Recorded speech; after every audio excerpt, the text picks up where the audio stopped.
వాటితో చాటింగ్ చేయడం కానీ మాట్లాడటం కానీ వాయిస్ కాల్ చేయడం కానీ చేస్తా ఉంటాం.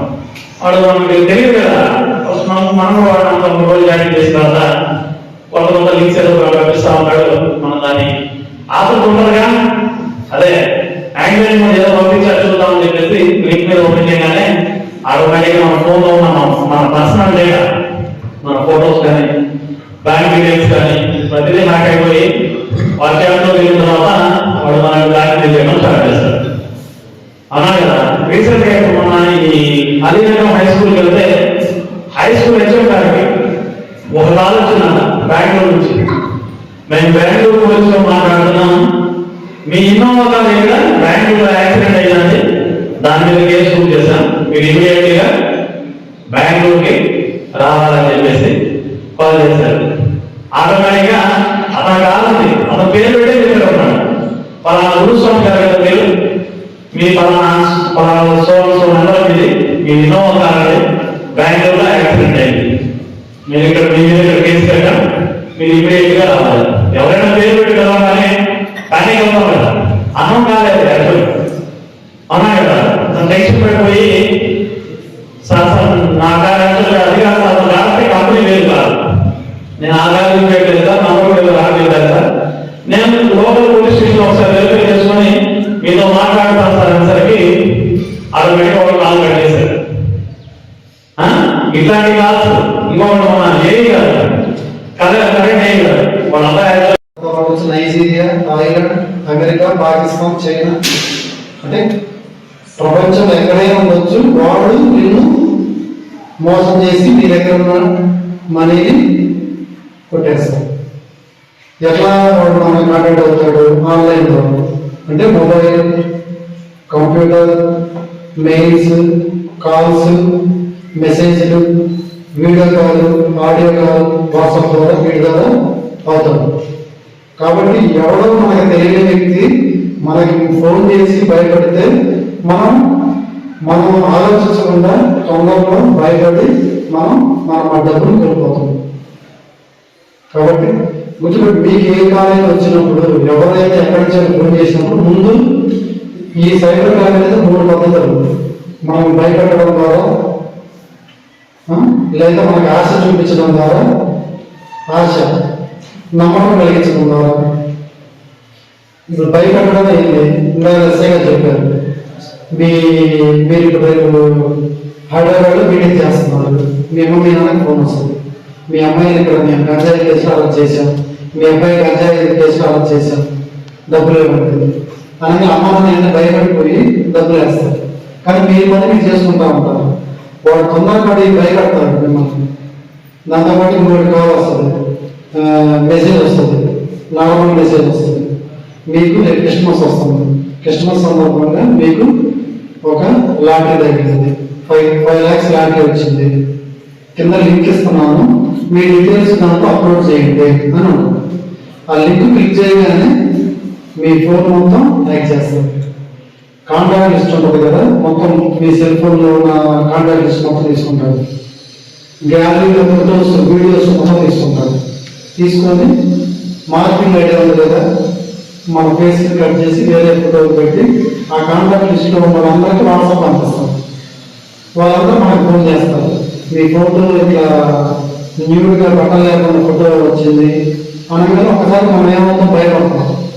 భయపడతాం, బాధపడతాం, పరుగు వద్దనే ఉద్దేశంతో వాడు చెప్పినట్టుగా డబ్బులు అడిగినట్టుగా డబ్బులు వేయడం, లేదా వాడు చెప్పినట్టు వాడికి రమ్మంటే వెళ్ళటం. వాడు ఇంకోటి ఏం చేస్తాడు? మీకు ఫోన్ చేసి మీ ఫ్రెండ్ ఫోటోలు పెట్టమని అడుగుతాడు, మీరు నేను చేయిస్తాను, నాకు బాగాలేదు, లేదా మిమ్మల్ని నాకు ఫోన్ చేసి ఇంకొకరు కానీ నేను సీరియస్గా ఉంది, డబ్బులు కావాలి అనగానే మీరు ఫ్రెండ్షిప్కి వాల్యూ ఇచ్చి ఇమీడియట్గా వేస్తారు. వాళ్ళు వేరే నెంబర్ నుంచి ఫోన్ చేస్తారు, లేదా అదే నెంబర్ నుంచి ఫోన్ చేస్తారు, లాస్ట్ ఒక నెంబర్ డిఫరెన్స్ ఉండొచ్చు. మీరు ఇమీడియట్గా ఏదైనా కానీ ఒక డబ్బులు చేసేటప్పుడు కన్ఫర్మేషన్ అనేది ఇంపార్టెంట్.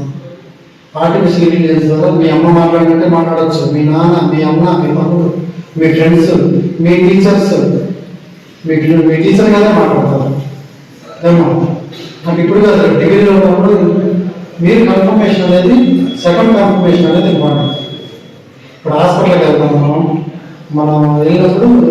జ్వరం ఫోన్ వచ్చినప్పుడు కన్ఫర్మేషన్ అనేది ఉండాలి. ఆర్టిఫిషియల్ ఇంటెలిజెన్స్ మీ ఫోటోలు అవుతుంటాయి. మీ ఫోటోలు ఎలా అవుతాయి?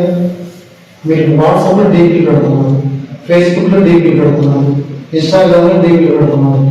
ఇన్స్టాగ్రామ్ ఒక మెసేజ్ రాగానే రెస్పాండ్ అవుతున్నారు. ఎవరో తెలియని వ్యక్తికి మీరు రెస్పాండ్ అవుతున్నారు. రెస్పాండ్ అయ్యి ఒక 1 వీక్ మాట్లాడిన తర్వాత మీ ఫోటోలు అడుగుతాడు, మీరు ఫోటోలు పెడతారు. వీడియో కాల్ చేయకుంటారు, వీడియో కాల్ చేస్తారు. వాడు స్క్రీన్ రికార్డ్ చేస్తారు. ఆ వీడియో కాల్ మీ ఫేస్లో ఫేస్ పెట్టి న్యూడ్ కాల్స్ మేము మీకే పెట్టి భయపెడతాడు.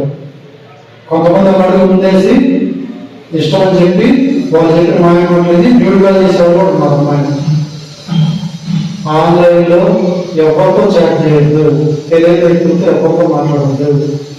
ఒకసారి చేశారంటే మీరు వాడి చేతిలోకి వెళ్ళిపోతారు. వాడు చెప్పినట్టు మీరు ఆడతాడు. మిమ్మల్ని వాడు మీ చేత వాడు క్లెయిమ్ చేస్తారు.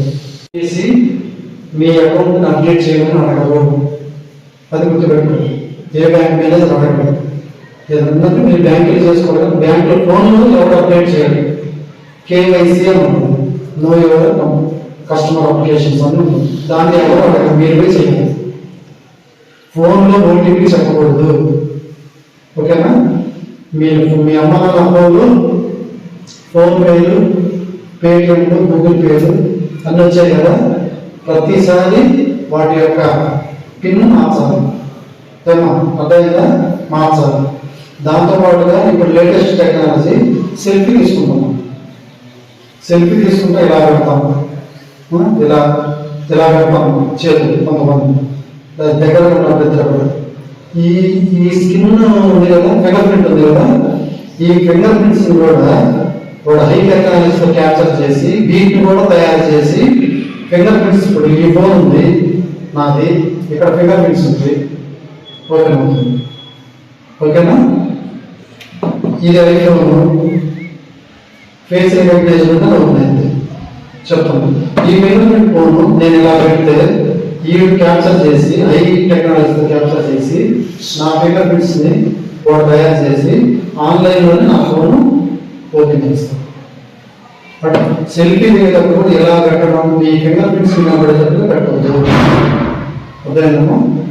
వాళ్ళు ఇలా ఉండాలి. ఫింగర్ ప్రింట్స్ కనబడితే వాడు చేసే టెక్నాలజీ వస్తుంది, చేస్తాము. చేసే స్టేజ్లో ఉంటుంది. దానికోసం అంత పిచ్చి అయింది.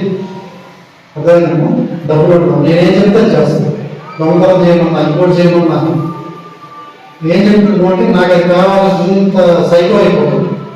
కాబట్టి ఎట్టి పరిస్థితులలో గంజాయి, ఎలాయి, ఒకాయి ఇలాంటి రేపు మీరు ఇప్పుడు కాదు, రేపు మీరు సిటీస్కి వెళ్తారు.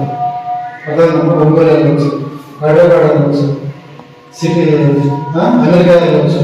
మీరందరూ అక్కడ పక్కన మనకి దీన్ని చూపిస్తానికి ట్రై చేస్తాం. ఫస్ట్ ఓవర్ ఇస్తాను, ఫ్రీగా ఇస్తాను. చూడు అన్నాను. 2 సార్లు ఇస్తాను, 3వ సారి డబ్బులు.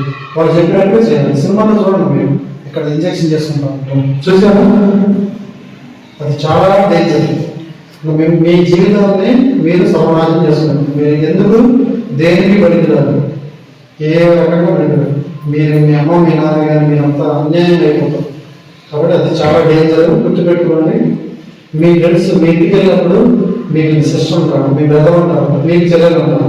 ఇంటికి వెళ్ళినప్పుడు ఎవరైనా స్కూల్ నుంచి వస్తారు, వాడు మొబైల్గా ఉన్నాడు, మనతో మాట్లాడట్లేదు, లేదా డైరెక్ట్గా వెళ్ళి బెడ్రూమ్లో పెట్టుకోవడం, మనతో మాట్లాడకుండా డల్గా ఉంటున్నాడు అంటే ఏదో జరుగుతుందని గమనించాలి. అర్థమైందా? ఒక కంట్రీ డ్యామేజ్ అయిపోతుంది, ఎందుకు పరికారం అయిపోతుంది. అర్థమైందా? అందుకని వాడు ఒకటే మన శత్రు దేశాలు, పాకిస్తాన్ కానీ, చైనా కానీ, ఇంకో దేశాలు కానీ, బంగ్లాదేశ్ నుంచి వస్తూ ఉంటాం. కాబట్టి మన దేశం పుట్టుబడిపోవాలి, పైకి రాకూడదు అనే ఉద్దేశంతో డ్రగ్స్ పంపిస్తూ ఉంటారు. ఆ డ్రగ్స్ తీసుకున్నారంటే అందరూ ఎందుకు పైకి రాకుండా రోడ్లను తిరుగుతూ ఉంటారు. ఉపయోగం దేశం మొత్తం అలా అయితే యూత్ అవునా?